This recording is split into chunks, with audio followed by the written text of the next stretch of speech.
Alam mo ba kung bakit naging isa sa most livable cities ang Iloilo? Patuloy ang pag-uusad nito, ramdam ang pagbabago pero hindi nawawala ang koneksyon sa kasaysayan. Mula sa mga lumang simbahan na maayos pa rin napapangalagaan hanggang sa mga modernong development na unti-unting umuusbong.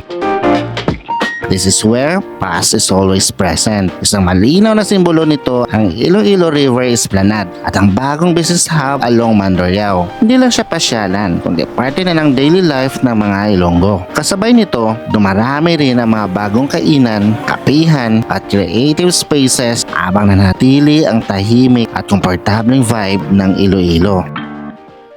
I'll tell you one thing, I've never been much for rain. And it's not my place to give advice. Wish I could save you heartache and the sleepless nights, give you the cheap coats to get by. The tides always change.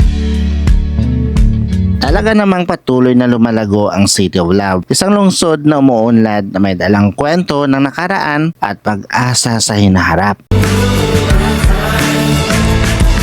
The tides always change.